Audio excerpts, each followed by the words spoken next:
The conference is, of course, the first conference I'm going to talk about how to raise a man. And when you hear that conference, you're like, well, what does this really mean? And we'll talk about that, really.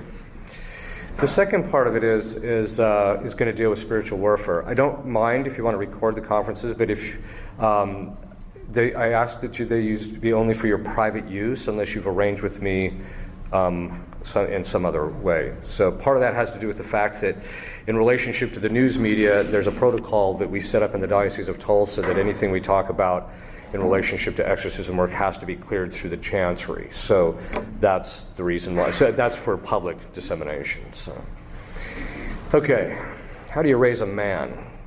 Well, I think the first thing we have to do is take a look at the status of masculinity right now. I think it doesn't take too much of us to realize that the state of masculinity is an absolutely horrible decline. There's very few men left.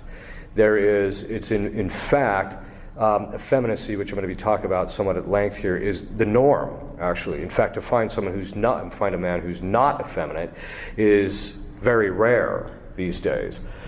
The upshot of it is that we see this in relationship to masculinity in general. Anytime there's any guy that appears on the news media with any semblance of masculinity, he and his reputation are viciously attacked in a variety of different ways in order to bring him down, because they don't want any image of true masculinity to come to the fore.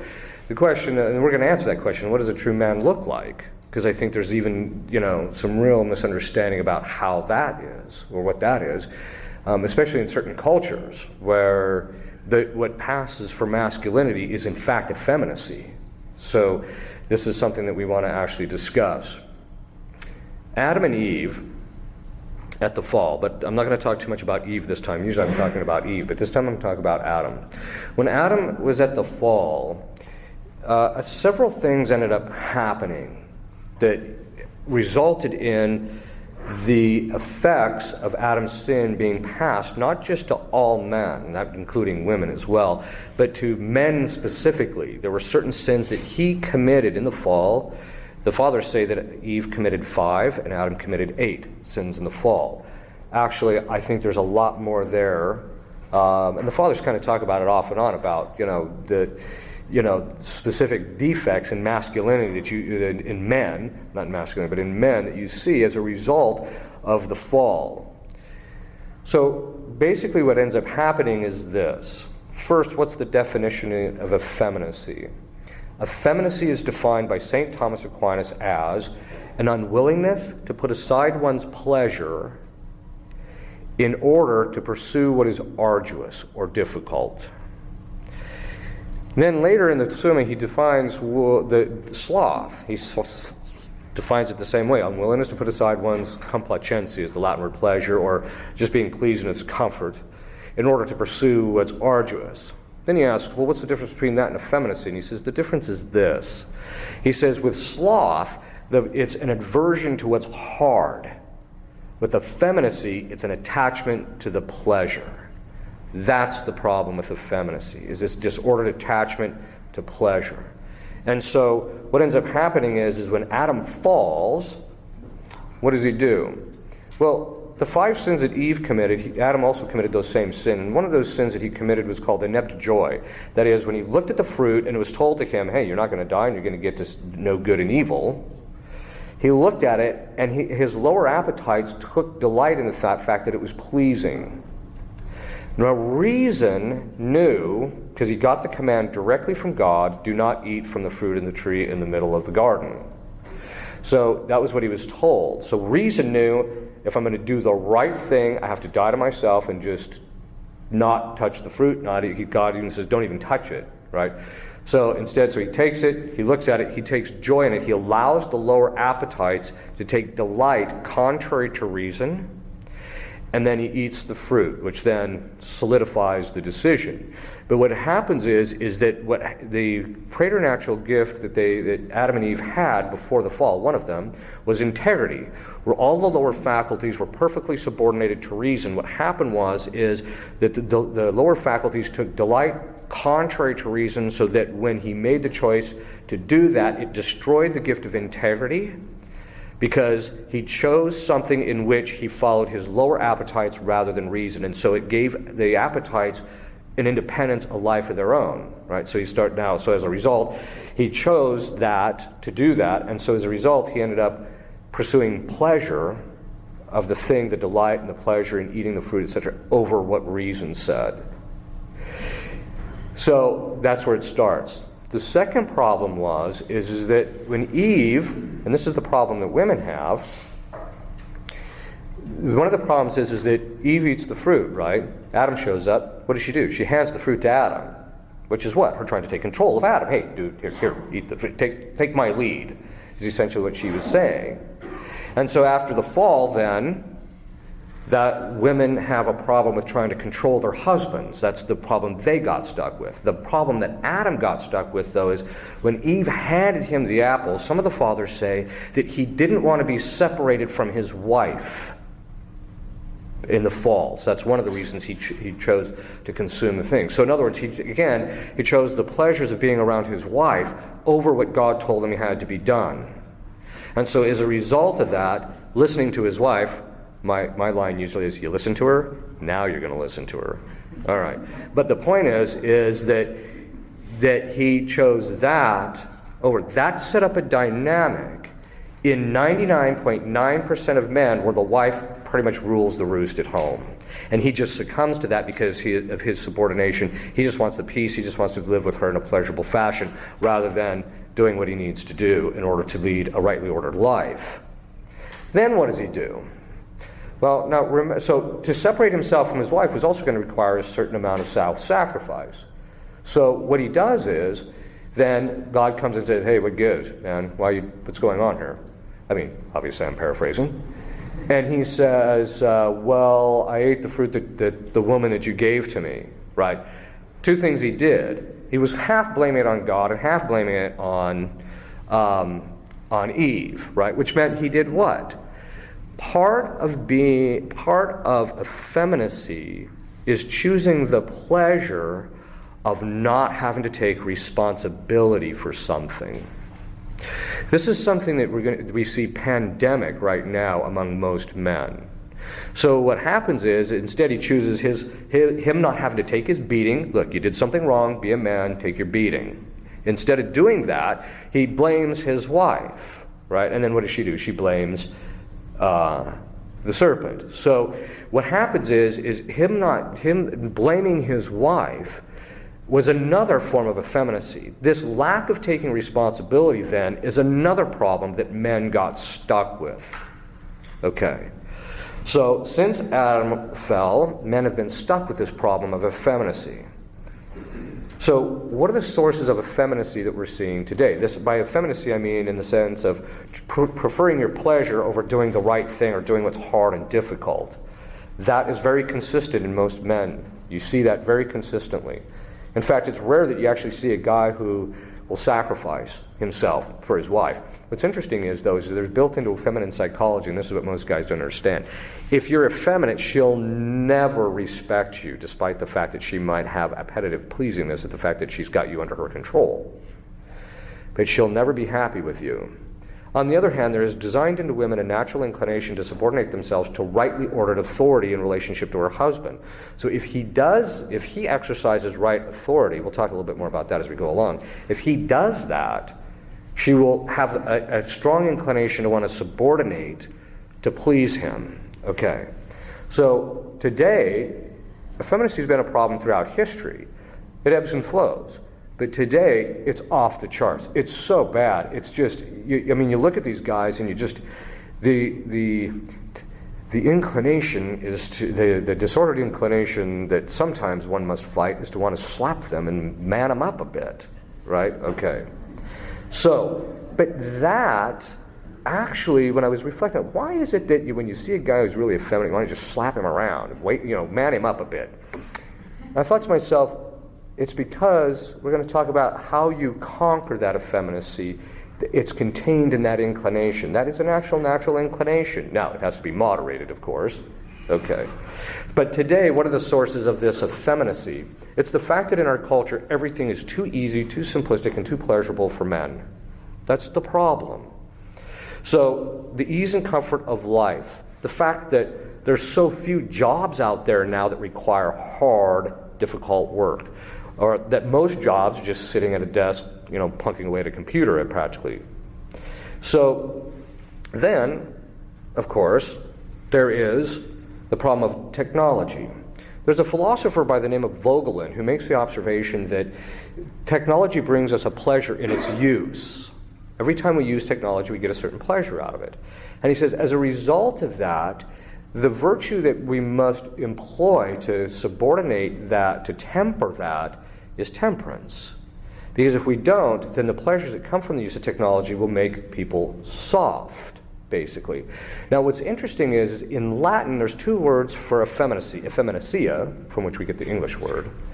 And by the way, we're not talking about feminine, necessarily.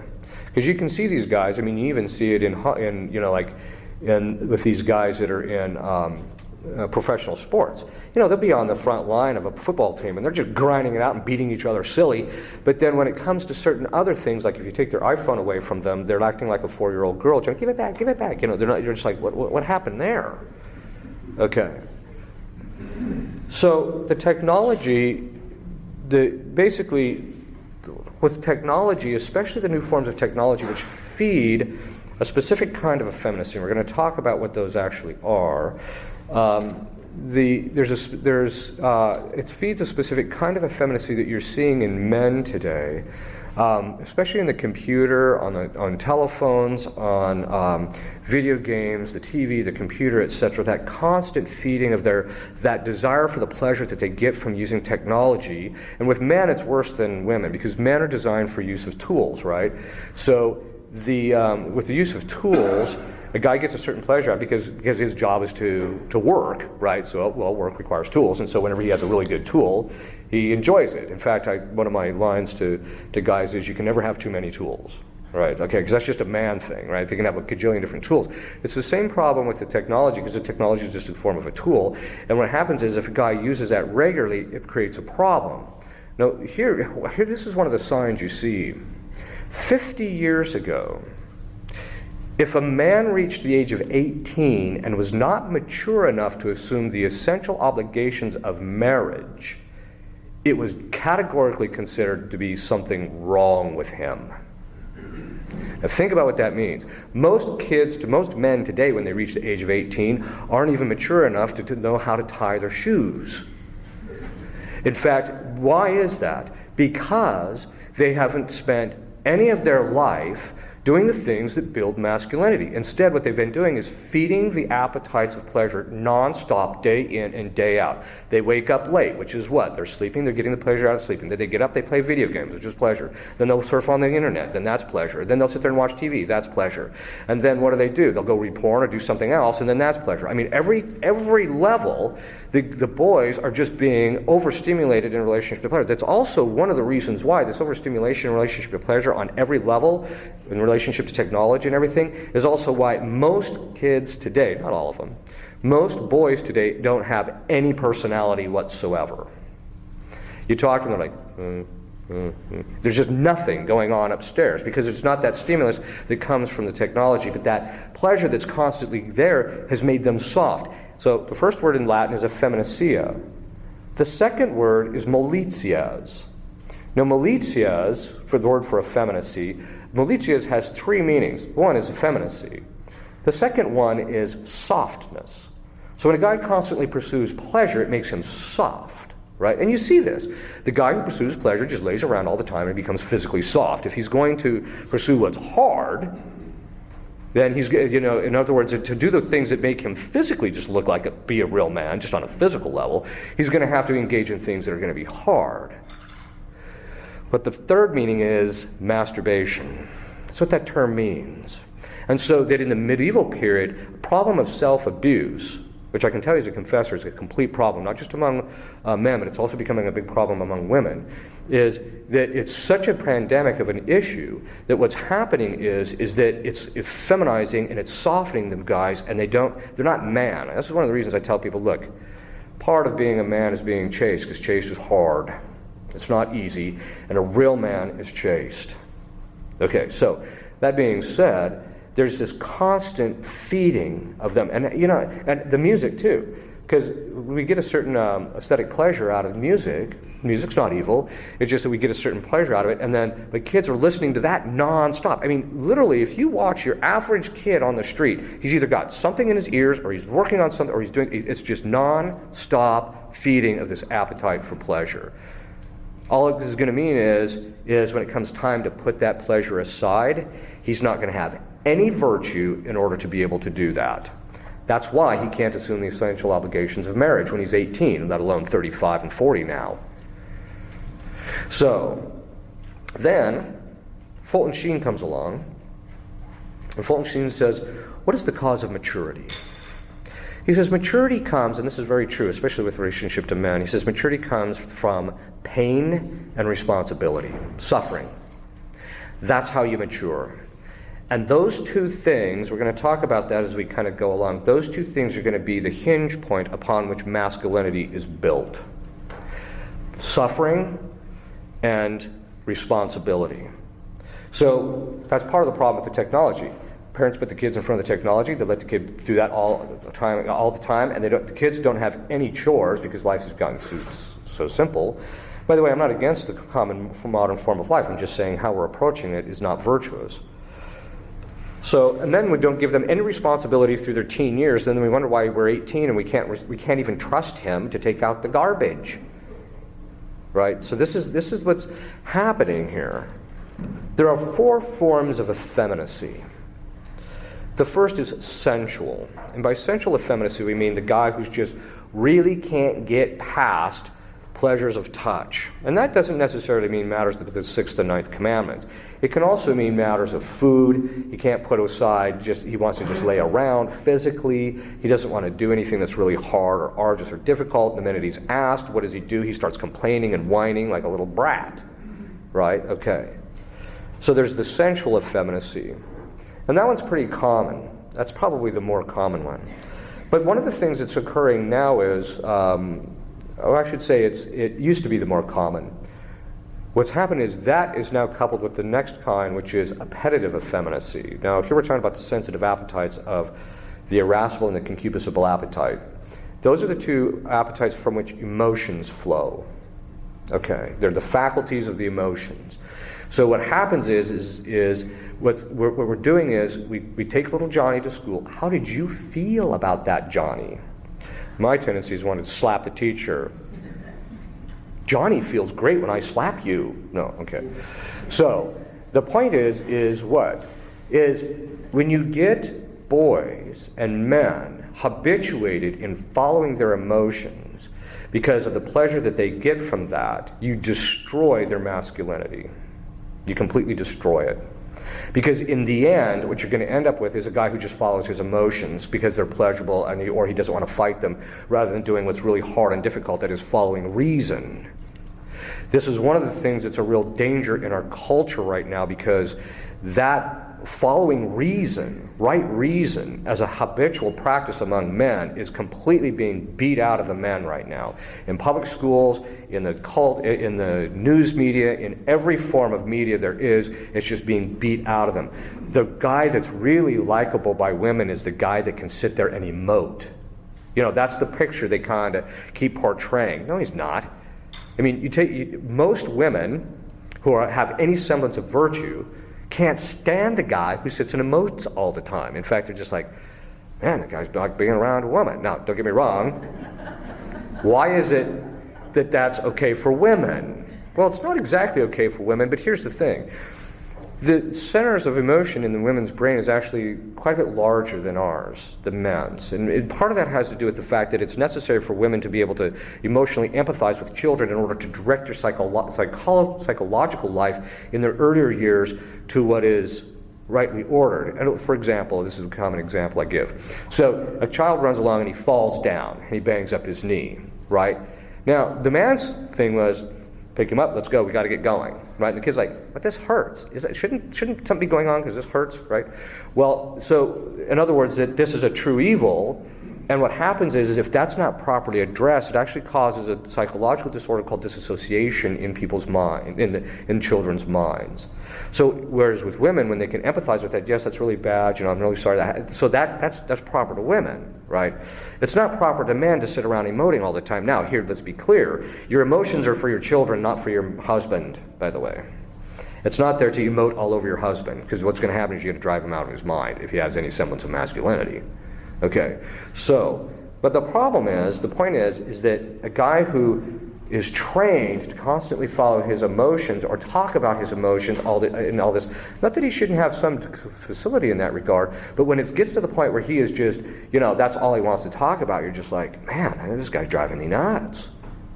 In fact, the society I'm trying to start, one of the things I look for is I call them low psychological maintenance men. In other words, if it's some guy who just needs his emotions fed, I'm like, look, I don't have time for that. Literally. So that's appetitive effeminacy. The next one is intellectual effeminacy. And what this is the pleasure we take in considering certain things. So there are people, in fact, there's a college, which I won't name, but there's a college that trains people in a kind of intellectual restlessness, where they spend so much time, and I can say this because I went through a great books program, so people can't say you don't understand because you didn't go through one, because I did. But the fact is that what happens with these people is and the men, you see it in the men, and you're just like, that's just effeminate. The nature of masculinity is to pursue the truth, arrive at it, and rest in the truth. The desire to want to constantly taking the pleasure out of the process and getting to the truth rather than just resting through it. That pleasure in taking in that process, if it's not moderated, then it becomes effeminate and the people become intellectually proud, etc. So this is a sign, if they don't want to rest in the truth, that's one of the signs of intellectual effeminacy. Another one is someone who tenaciously holds to an intellectual position, especially if changing their position requires them to get their act together. So some people have attachments in the pleasure of thinking about certain things in order to maintain their kind of lifestyle, etc. This effeminacy is behind why things in the scientific community are getting away with being dogmatized when there's absolutely no intellectual foundation for them whatsoever. And I'm thinking here in terms of evolution and things of that sort. And you see this. The scientific community is collapsing under the weight of effeminacy, really, in a certain sense, because of the fact that there's no longer a pursuit in truth and, okay, this is the truth, that's just what I have to suffer if that's what the truth is. There's no more of that. It's, let's see if we can design a poll or some type of study so that we can get the outcome we want. Another one is attachment to one's own ideas, or always making one's opinion known. Another way is reading on the internet, curiosity, constantly feeding that desire to know the next thing on the internet. It's addictive if you're not careful. And that's where intellectual effeminacy, you start seeing that among men. The problem with intellectual effeminacy is that it doesn't give one clarity of judgment. It's analogous to the guy who works very hard and lifts weights, etc. He gets a certain cut or definition in his physical appearance. The same thing happens in his intellect. If he just is pursuing pleasure in his intellect all the time, his brain is going to, his intellect is going to atrophy, and it's not going to have that clarity and that definition that comes along with thinking clearly. And this is one of the problems we'll have, and that's also one of the problems with appetitive effeminacy, because when a guy's following his emotions all the time, what ends up happening is it starts affecting his judgment of his intellect, because he starts thinking things are okay when they're not. And one of the signs of effeminacy, and this is how you can do it. This is one of your tests. If you want to test whether your kid or your husband or something is effeminate, take something away from them that they're constantly getting pleasure out of and see what their response is. If they can just say, okay, I'll let loose of it and walk off, well, he's a bit of a man. But I guarantee you most of the time all you're going to do is get someone who's going to blow their lid, which is just effeminate. The last is volitional effeminacy. This is self-will and self-love. The person who just likes doing his own will and likes doing his own thing. Every one of these is against what it means to be a man. Every form of effeminacy, sensual, appetitive, intellectual, and volitional. A real man puts aside his pleasure to pursue great things. Magnanimity is the technical virtue, where you pursue greatness of soul. A feminine man is always pusillanimous, always, in every case, because he's not going to pursue stuff that makes you great, that causes you to really achieve things. And this achieving great things applies not just to his material accomplishments, but above all in virtue. The real man is the man of virtue. Why? Part of this has to do with the fact that with virtue comes interior self-discipline and self-control. That interior self-discipline and self-control is the hallmark of masculinity.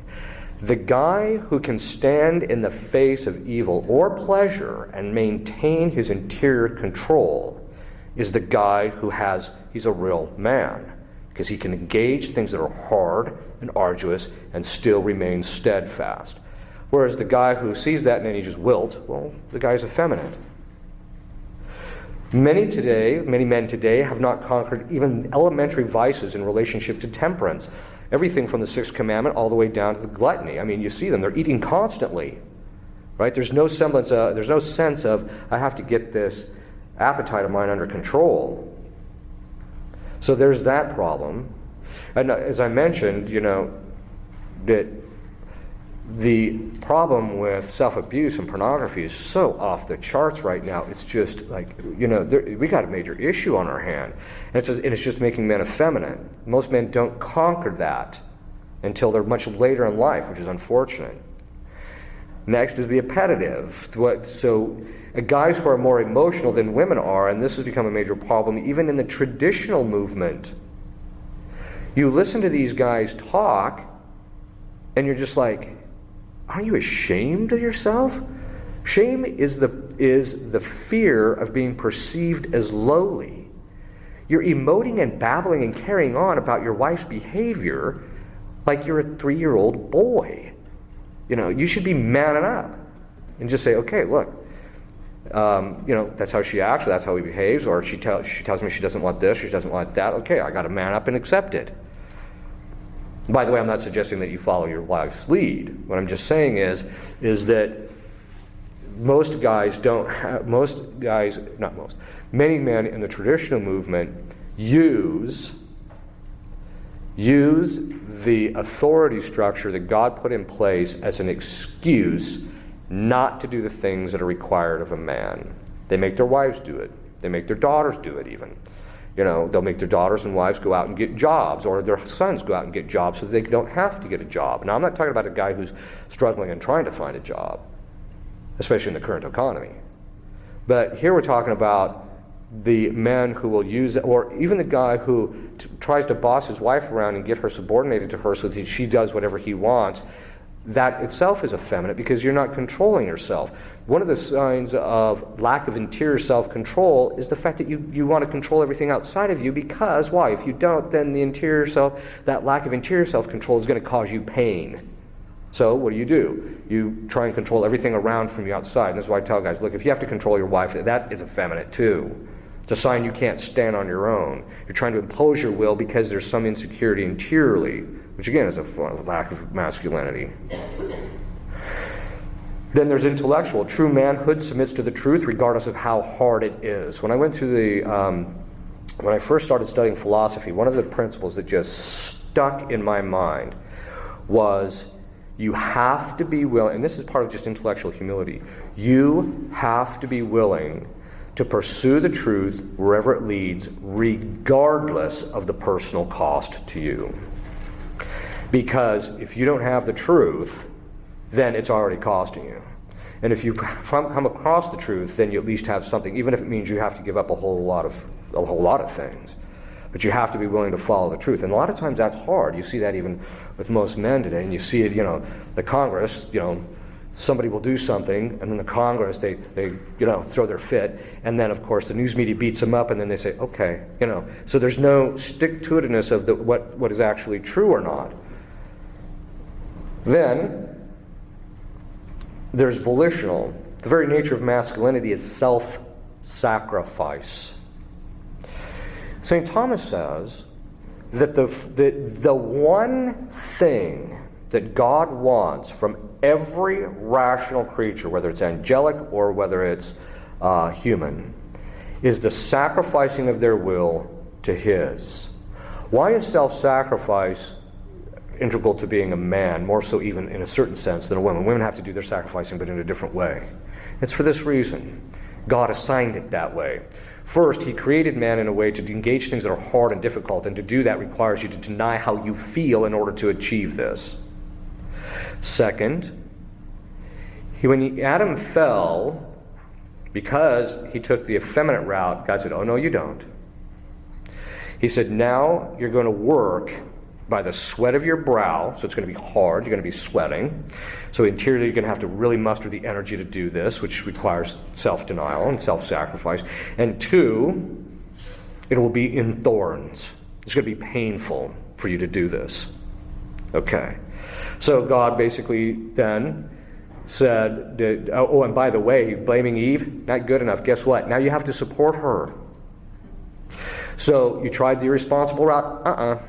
The punishment's going to fit the crime. You're going to have to be responsible for her now by supporting her and providing for the family. And second of all, you're going to have to do it in thorns. You're going to have to do it. And those are the two things. Remember, go back to what Fulton Sheen said. Suffering and responsibility. Those are the two things that God ultimately assigned to Adam, and that's the way that men grow up, is by doing things that require suffering and that require responsibility. This means that then, in relationship to men, that means that there's self-sacrifice. In order to be responsible, you have to put yourself aside and do what's right. In relationship to the suffering part, you have to be willing to suffer to do what's right. So for a man to find his ultimate fulfillment as a man, not in the sense of as a human being and seeing God face to face, but as a man, he has to master himself to the point where when he does things that are hard and he takes responsibility and does the right kind of a job, there is the delight that comes from virtue, not pleasure, but virtue. Because the saints always say, and St. Thomas and Aristotle all the way along say, we get a certain delight out of performing acts of virtue. So he has to achieve that. To where someone asks him to do something difficult, okay, he just goes, does it. He doesn't sit there and right? Sitting there talking or doing whatever. In fact, sometimes guys spend more energy trying to get out of work than if they would just do it. All right. The fact that God told Adam he had to wear by the sweat of his brow, okay, that means you have to embrace what is painful to achieve what is good. Self-love is effeminate because we get a pleasure out of loving ourselves, and a real man has to put that aside. This is one of the reasons why only men actually are to be priests. Because they're called to that self-sacrifice to do what is arduous and more difficult, more so than women. You know, most people don't know this, but when you look at the cross, you're looking at the exact inversion of the fall of Adam and Eve. By exact, I mean exact. Adam did not deny himself the pleasure of eating the fruit, and so now he has to work in thorns. Christ is crowned with thorns, so Christ assumes that. Second, the maniple at Mass, which of course they've just discarded completely in the New Rite, actually referred to work. It used to be a handkerchief that they would wipe the sweat in doing liturgical work. Liturgy literally means work.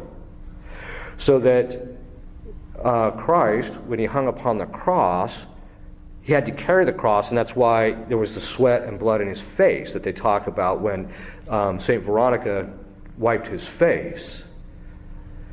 That's what it means to be a man. Christ is obviously the ultimate man because of the fact that he embraced exactly what builds masculinity and is the reflection of masculinity. But he put himself aside in his human nature in order to achieve what he needed for our salvation.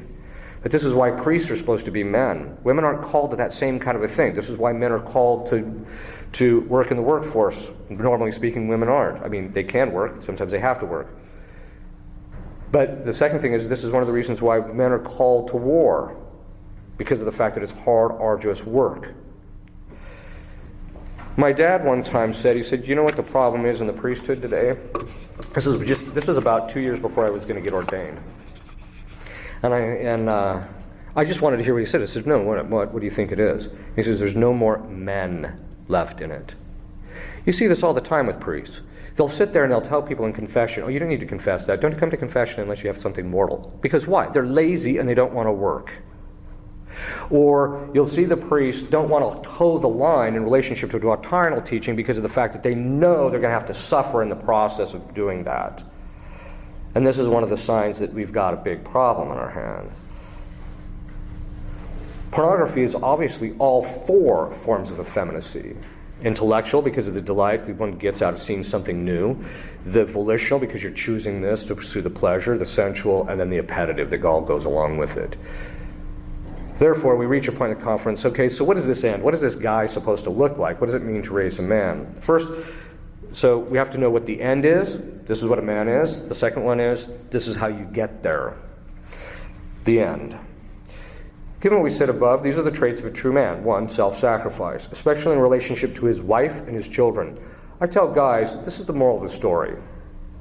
And I tell women this too. I tell women, first talking from the women's side, I tell them, if you're dating some guy who's basically wanting to violate the sixth commandment with you, get away from him because he's effeminate. If he can't control himself in relationship to you now, he is not going to do it after you're married. It's going to get worse. Second, I tell the guys, you know, your job because part of the men is to engage in things that are hard and difficult. That's one of the reasons why our bodies are constitutively different. You know, I find it funny now that even though we went through 30 years of men and women are the same, they're the same. Now they're like, well, maybe they are a little different. You know, and by the way, we did these brain studies and found out their brains are different. Oh, really? You had to do a formal study to find that out. All right. So, but what I tell guys is your job is to sacrifice yourself for her. And that means that that means you have to provide and protect for her, not just spiritually, or not just physically, but spiritually. But the primary person you have to protect her from is yourself. Because she's more likely to suffer injury at your expense than anyone else's because she loves you. So a man has to be self-sacrificial in relationship to his wife and his children.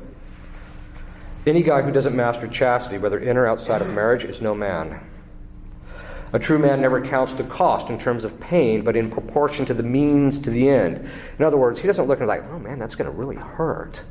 He doesn't do that. Instead, he says, okay, what do I have to do to get this thing done? Putting the difficulty aside, I need to achieve the good for my family, for my children, my wife, etc. Okay, so self-sacrifice. Second, he has to be a man of virtue.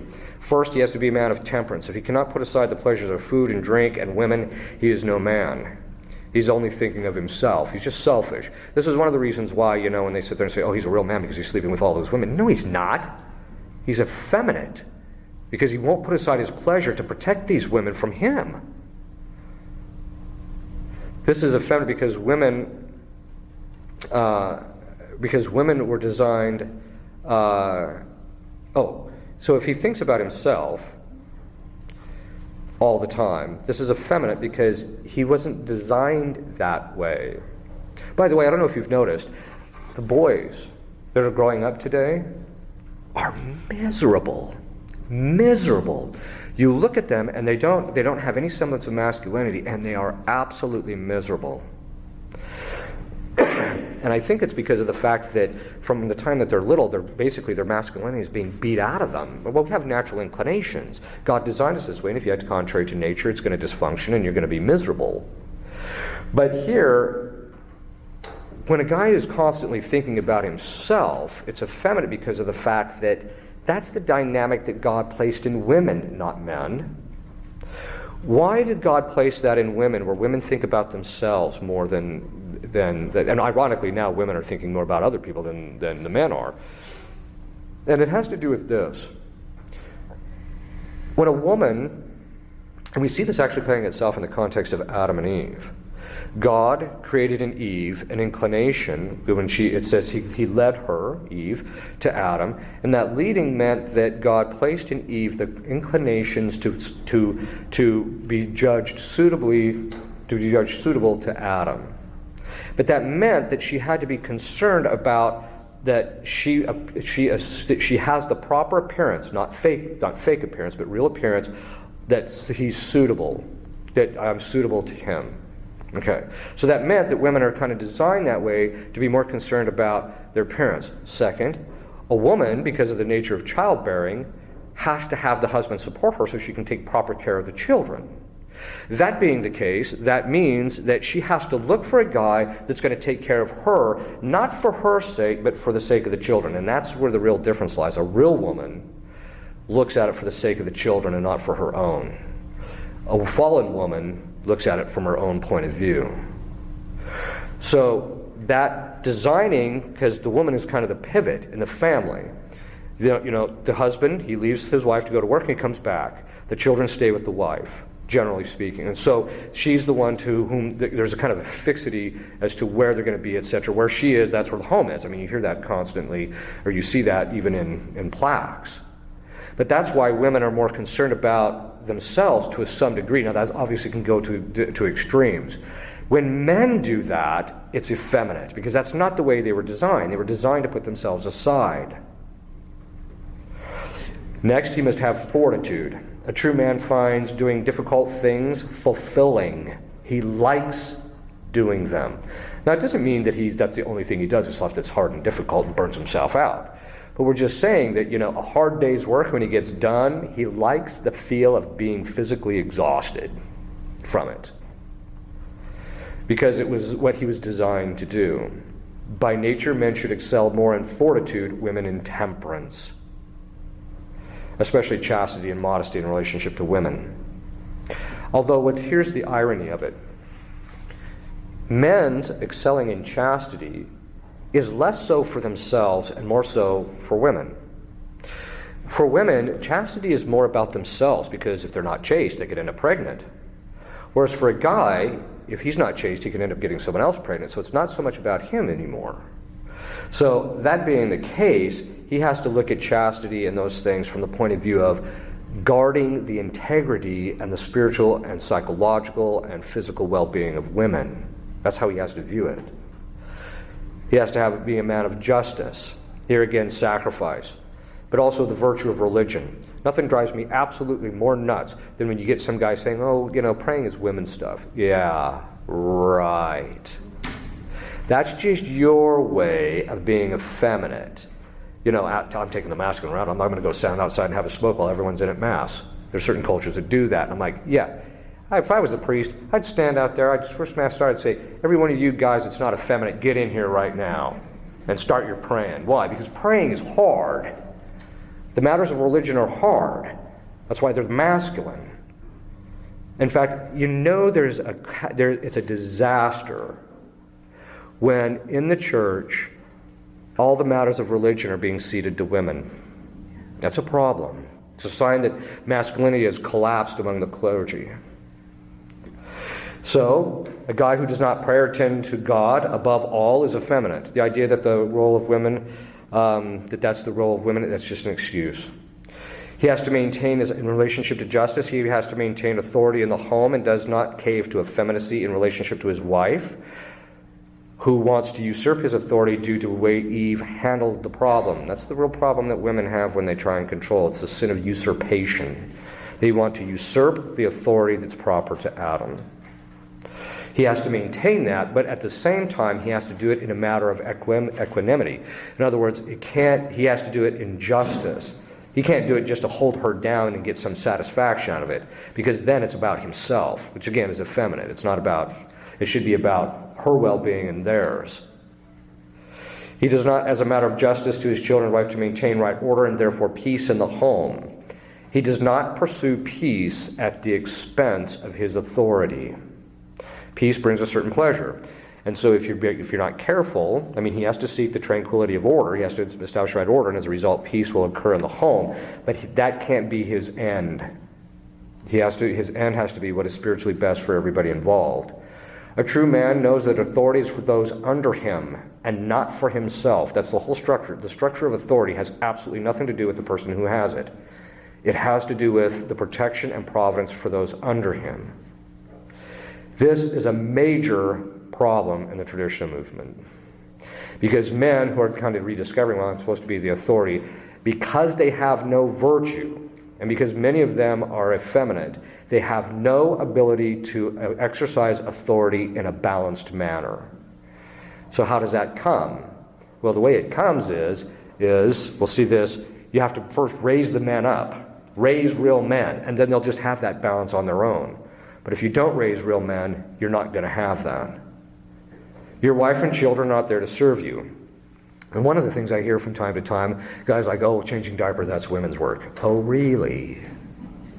According to the fathers of the church and St. Thomas Aquinas, the husband is responsible for everything in the family. Everything from washing the dishes to the support of the family down to the actual changing of the diapers of the kid. It's his responsibility.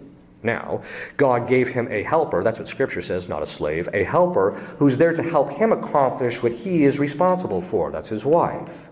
She's not your slave, she's just there to help you do your job. Okay.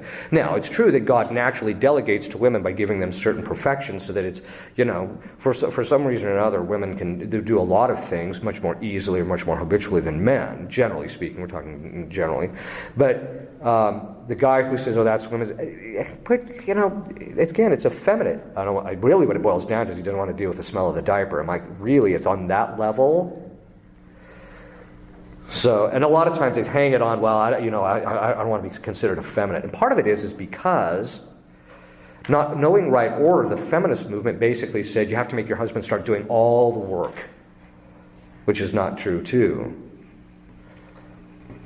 Prudence, he must have prudence. Men should excel at this. What is prudence? Prudence is the application of universal moral principles in the concrete. That's what prudence is. The virtue in your intellect by which you do that. So I have the universal principle, thou shalt not steal. This is a case of stealing. Okay, prudence says don't take it in this particular case. Men should excel at this. Why? This cogitative power that has the ability to make associations in our brain, this power performs three functions. One, it just makes associations. You do this with dogs. Even dogs have something similar to a cogitative power, but you do this with human beings. In fact, the entire advertisement industry is based upon this association issue, right? So what do? You get the beer product up there. Well, that may not be enough to sell the guy on buying it, so you put this really scantily clad woman next to it, and that will entice him, right? Because you associate the two. If you drink this beer, this is what you'll get. Yeah, what you're going to get is a bigger headache. Okay. So with prudence, it's applying it in the concrete.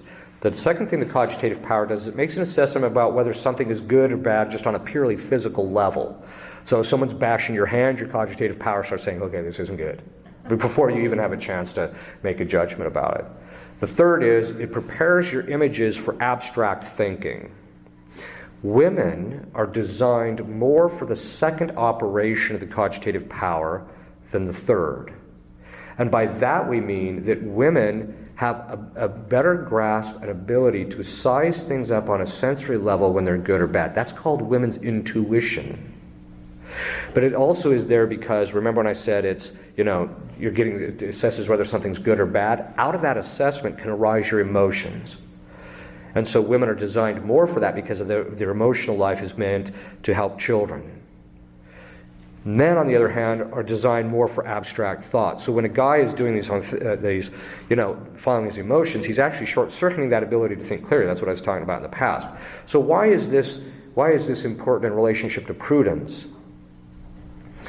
In order to apply something in the concrete, I need not just the general principle, stealing is theft, right? Or theft is immoral. I also need to know this particular instance is a case of theft. So I have to have the right images in my mind by which I judge what the concrete situation actually is.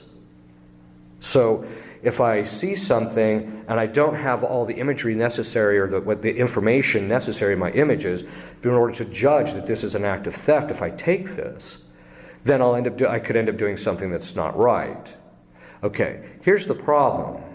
The emotions, when you have an emotion, it gets merged with this image in your imagination upon which you judge matters, and so emotions compromise your intellectual judgment.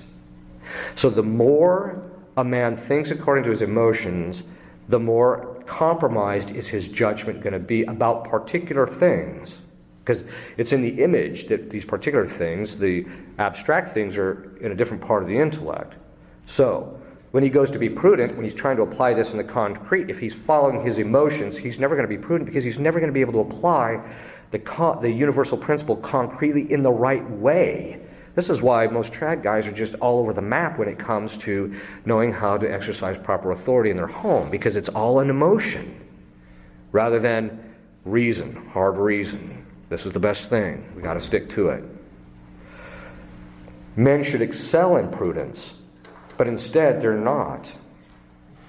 He has to be the one who can look at to judge what is objectively what is good and then do it. If he can't do that, regardless of how he feels, if a man looks at something and he can't even clearly judge what the right thing is to do, his masculinity has already been compromised. This is one of the reasons why this all-out assault on masculinity in our culture is causing men to just act ridiculously. The second part of it, though, is that if he does know the right thing, but his emotions get in there and it starts affecting his judgment, and then he ends up choosing to follow his emotion, he's no man. Because the man is the guy who thinks according to this third act of the cogitative power, abstractly or objectively, and then sees what's right and wrong, and then he pursues it. And it doesn't matter how painful or how difficult, that's what he does. Next, he should have meekness. Meekness is the virtue opposite of anger. The guy who's angry is the guy who's effeminate. How do you know that? Because a lot of times, you get these guys that are big, they're really mean, and you're just like, it's just effeminacy. And the reason you know that, well, one, because Christ said, learn from me, for I'm meek and humble of heart. Well, if he's the ideal man, well then, okay, we have to assess things here. But the first part, but basically what it is anger is a complex passion in which there's a perception of injury with a desire for vindication. Now, the desire for vindication, when you vindicate, and what St. Thomas says, what's vindication? It's where you harm the other person or thing so that it stops harming you. And when you do that, you get a pleasure out of it. There's your effeminacy part. But there's another hidden form of effeminacy, and that is the perception of injury. A real man can take blows, they say, the philosophers say. He can take the blows and still keep standing, right? In other words, the guy who, regardless of what happens in the family with his wife or in the situation, his work or what have you, or driving down the road for that matter, considering that, as I said in one of my homilies, that if you're going to get behind a wheel, you have to recognize you just stepped into a sphere of idiots. And by the way, you're one of the idiots that's driving out there, right? Okay. So, but the point is that if he can't take the needling, and he just goes to seek the vindication, that's a sign of effeminacy, whereas a real man can just stand there and take the needling. Because it's painful, yeah, but I can deal with that. I'm not worried about that. I'm just concerned about what's best for my wife's spiritual well-being or this particular child. I'm not interested in whether I get to mete out this and get that satisfaction from it. Humility. Obviously, humility is a truly masculine virtue. And here we're not talking about the self-deprecating guy who just walks around and cowers. That's not what we're talking about. That's against fortitude. What we're talking about in humility is, the definition of humility is a willingness to lead a life in accordance with the truth and not judging yourself greater than you are. Why is that? Why is pride effeminate? Pride is effeminate because of the fact that in pride we get a pleasure out of thinking about our own excellence, St. Thomas says. And so it's effeminate because the person just kind of like takes delight in his own greatness, right? When he's not, usually. So the truly humble man is the man that embraces his defects, embraces what his problems are, and looks at it and says, this is what I am, And that's painful, it's hard, it's difficult, it requires interior self-discipline and self-control. In fact, it's the hardest virtue, I think, especially for men. In the end, he should have all of the virtues. So that's what a man's supposed to look like. The guy who not just physically, but morally, spiritually, can to remain steadfast, has that interior self-discipline, self-control, and remains steadfast in what is right, regardless of the pain or the pleasure involved. So what's the means? Well, Fulton Sheen again describes it, pain and responsibility. So this means that if you're going to raise a man, the first thing you have to do is, especially if you're a mother, is you have to be willing to let your boys suffer a bit. And here I'm not talking about disordered suffering. I'm talking about ordered suffering. Today, boys have no responsibility either. There's no consequences for even when they do something wrong.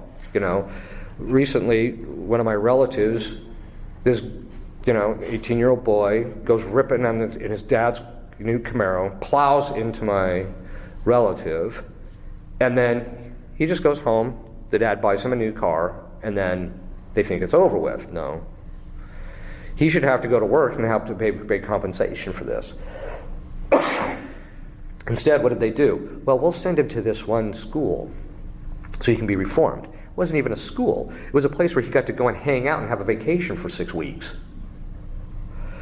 They have no suffering. And boys, again, today are constantly feeding that pleasure, their appetites, and the fathers as well. So, suffering and pain. What's the difference between suffering and pain? Animals have pain, they do not suffer. Human beings have both suffering and pain. Suffering, or pain, is when you physically feel something bad that's affecting you, whether it's physical or emotional or intellectual, etc. Suffering is when it goes on for a while. And when it goes on for a while, it involves a judgment of time. That's why animals don't have suffering, because they don't understand time. I mean, animals, when they're sitting in the lab getting poked with stuff, they don't sit there, hey, this thing has been here bothering me for 6 hours. Could you get rid of it? They don't say that, right? Whereas human beings, after a while, they say, okay, I'm tired of this. This means that boys must work in things that are physically, emotionally, mentally, and volitionally difficult.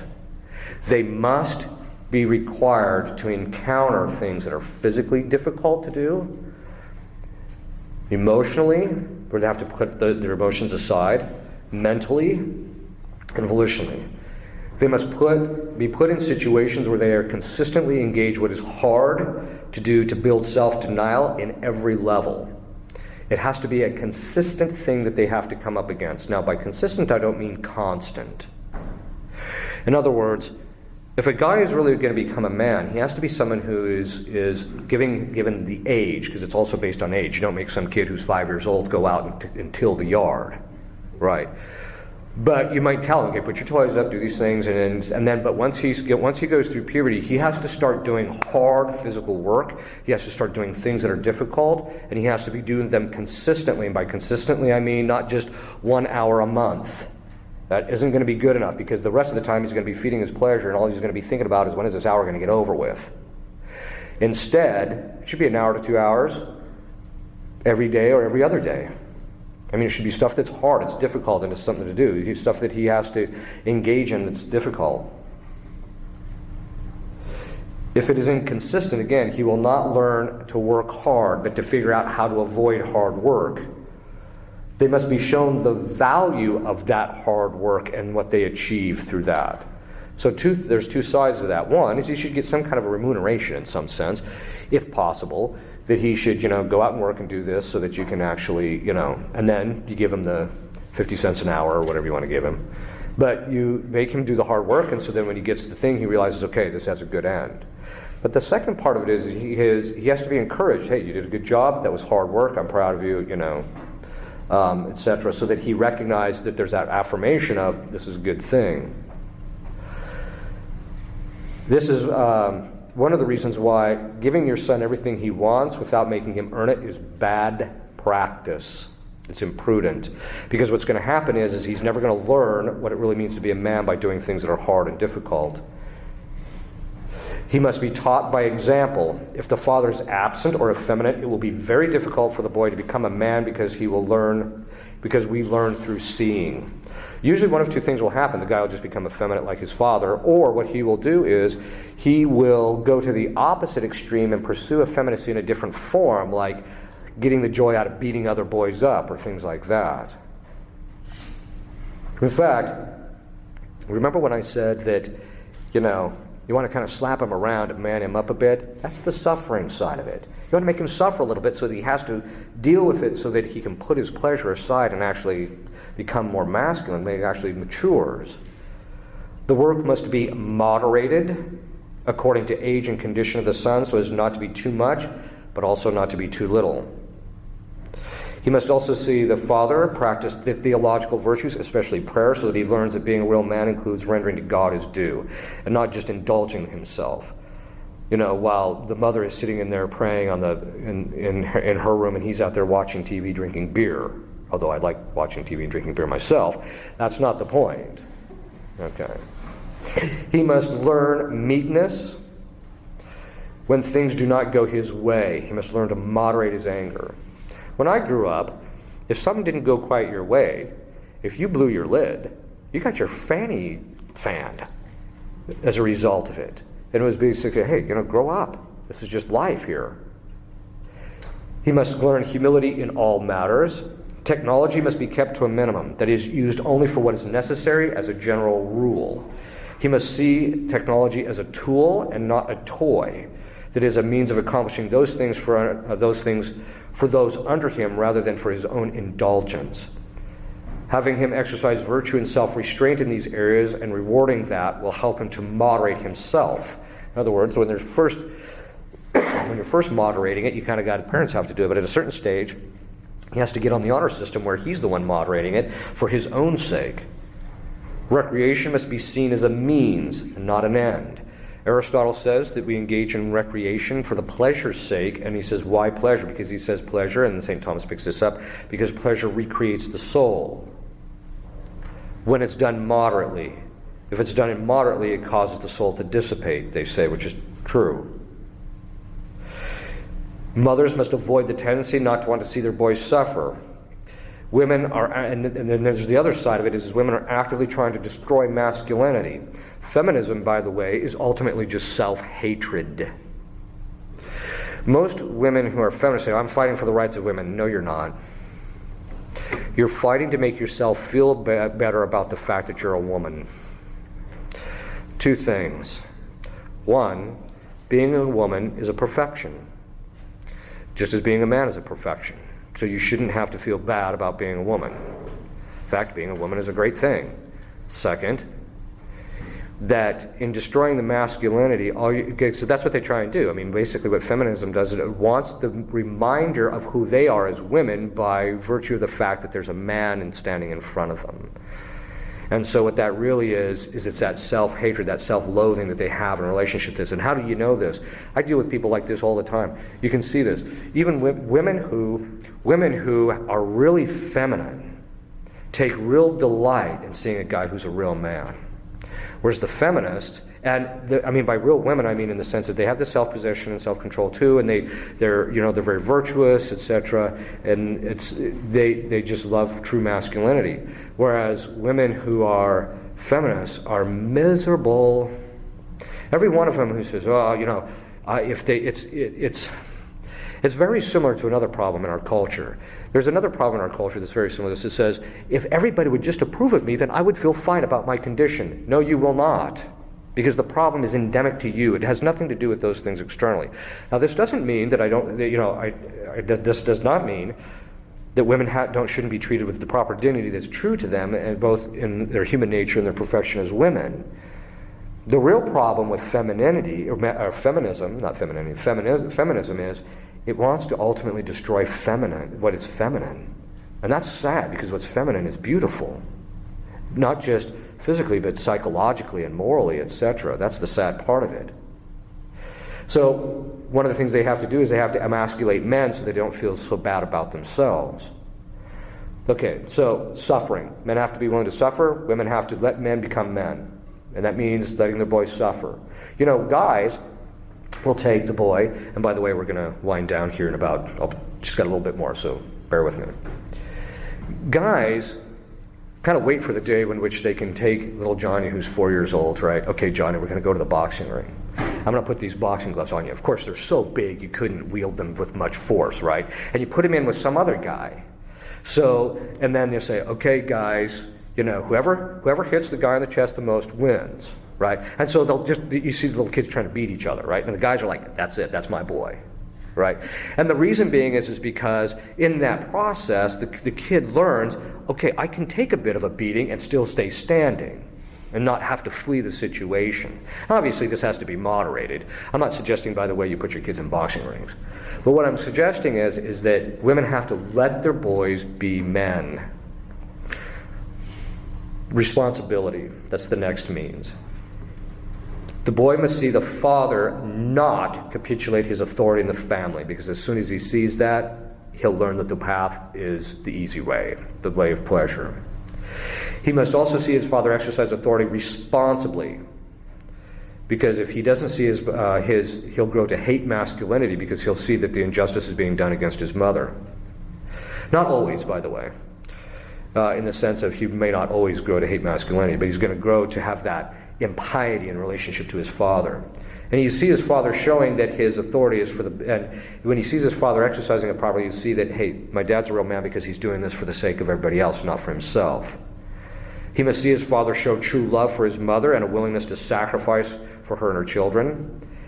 He must, according to age and abilities, be put in charge of things and be held responsible if they do not work out properly to the degree that he is responsible. Put him in charge of it. If he doesn't do it, then you have to fear a proportionate punishment. And so that he learns this is life. This is the way men have to grow in masculinity. He must see the fruit of his labor, as I mentioned. Making him work nonstop without any reward or remuneration or benefit according to time and place will make him feel that he's just a slave in a concentration camp. On the other hand, if you don't make him work, he's going to think that everybody's really there to serve his needs. This is the real problem with the generation today. Everybody's complaining that the generation today, they want a big fat paycheck, they don't want to have to work for it, and yet they still want to, and everybody owes them something. Well, where do you think this came from? It came from the fact that we basically told boys, you deserve this, you owe this, they brought you into this life, therefore they owe you something. No, they don't. Your parents only owe you one thing, to get you to the age of majority in spiritual and physical intactness. That's all their obligation is. He must be taught to appropriate those things under his charge, and by appropriate we mean take care of them, want to take care of them, those things under him that he's put in charge of, so that when he does it, he takes a joy in seeing that they flourish, those things flourish. Because then when he becomes married, he'll take joy in seeing his wife and his family flourish. He sees the value of his contribution to the good of the family, even if he doesn't necessarily get the total amount of his paycheck that he's working for when he's growing up. At least he sees that the family's getting the good from it. He must learn right order and authority structure by observing the mom submit to the husband and his father loving his wife for her submission. But also as he goes through the teenage years, to learn docility and prudence by following right order. This is one of the real problems in relationship to homeschooling. Because there comes a certain stage in the homeschooling process where the boys get to this point where they've gone through puberty, they're 15, 16 years of age, and they don't think they should be under mother. Guess what? There's a little problem. It's called the fourth commandment. So you're going to be stuck with that for the rest of your life. A true man, and this is one of the things that boys have to learn, a true man submits to his mother because it's hard, and because it makes you be a man of virtue, and specifically the virtue of piety, in which we give honor to those who are above us. I've never met a guy that I thought was really masculine that did not have a true love and appreciation for his parents and didn't want to do right by them. And that has to be fostered. So in terms of the homeschooling, they're like, well, we need some way to help him. Well, here's the way you make him man up. The father comes in and says, you're going to obey your mother as a man of being a man. That's what it comes down to. Now, on the other hand, the mother cannot treat him like a 10-year-old anymore, which is a tendency that sometimes you see. Because in the end, he's just going to rebel. If she sees that he's asking him to do stuff that's prudent and necessary, then he does it. If he sees that that's what she's asking, then he'll actually appreciate actually doing things for his mother And he'll grow to love her and want to do things to please her. A real man desires from the virtue, he gets delight from the virtue of piety in pleasing his parents. This is one of the real problems with teenage boys. Is a lot of times they just want to be on their own. Well, the way you're on your own is first and foremost conquering yourself interiorly, not externally. Because you're not going to have freedom externally for a while. And even when you get married, then there goes a lot of your freedom. And then you get a job, there goes even more. So the moral of the story is that you have to have that interior self-discipline and self-control. That's where your freedom is going to lie, because you're going to be freed from the compulsion of doing things that you know are wrong. For him to want to do his own thing and think he knows it all is a sign of mental effeminacy. Man up, buddy. Submit to your mother as part of the 10 Commandments. That's what he has to do. So how do you make a boy into a man? You develop virtue. That's what it's really all about. He has to be taught what the virtues are and how to obtain them and how to take delight in them. Not pleasure, delight. In knowing, I'm doing what's the right thing and I'm going to remain steadfast in that. He must have, the goal is to get him to the age of 18, in which he has all the moral and proper mental habits, the moral and mental habits of seeing things properly, making sure that his judgment is not affected by his emotion, and that his intellect judges matter illumined by faith rather than his emotions. That's the goal. And you're not going to attain that unless he does have some degree of responsibility and suffering. It's just part of it.